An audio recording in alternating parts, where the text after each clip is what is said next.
Van Jones is on my last nerve.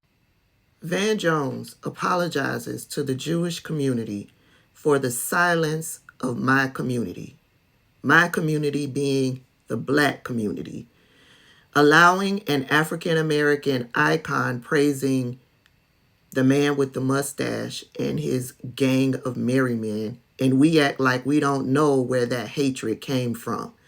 But he says the silence is over. Let's be clear.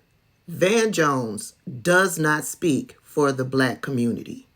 Hell, Van Jones doesn't even maneuver within the Black community. These are the circles that Van Jones maneuvers in. So Van Jones doing this is not representative of the Black community. This is representative of one person, and that is Van Jones. And because he solely moves within this community, he hasn't heard how the Black community has come out against Kanye West and his anti-Semitism.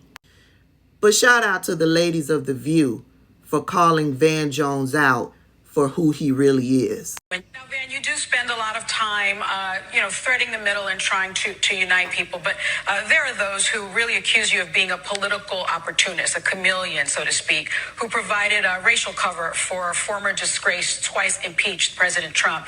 You said this, and I quote, "Donald Trump, and I get beat up by liberals every time I say this, but I'm going to keep saying it. He has done good stuff for the Black community, opportunity zone stuff, Black college stuff. There's a side to Donald Trump that I think he does not get enough credit for." Yet, just recently, you cried on CNN when Joe Biden was elected the 46th president, and you said, "It's easier to be a parent now. Character matters now. Truth matters." You even mentioned George Floyd and said a lot of people felt they couldn't breathe. People in the Black community don't trust you anymore. What is your response? I don't think that's true. And Sonny is right. You've lost a lot of people who trusted you and who saw you as a voice because of the positions you took during Trump. And in 2016, you and I were probably the two most vocal critics of Trump during the campaign on CNN, to the point where it was reported that Jared Kushner went in and met with executives at our parent company and asked that you and I be fired.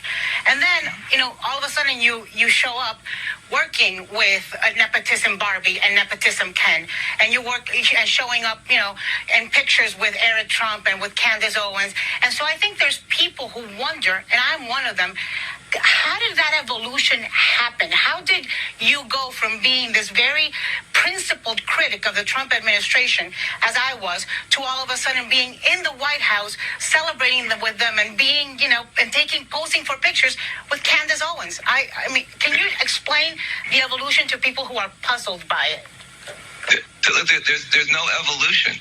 You did things like take smiling pictures with Candace Owens, who I think is very hurtful. Okay, do you not regret that? Do you not see that you're giving her legitimacy? You don't regret taking pictures, smiling pictures with Candace Owens? I mean, how does that help the issue? You're going to have to take it outside. That is Van Jones. He does not represent the Black community. He represents Nepotism Barbie and Nepotism Ken. He's now chummy with those who swim in those circles. If he was truly representative of the Black community, then he would have heard all of us calling out Kanye West for his anti-Semitism. Him apologizing was for him to look good in front of the circles that he now maneuvers within. It wasn't on behalf of the Black community. It was all for him.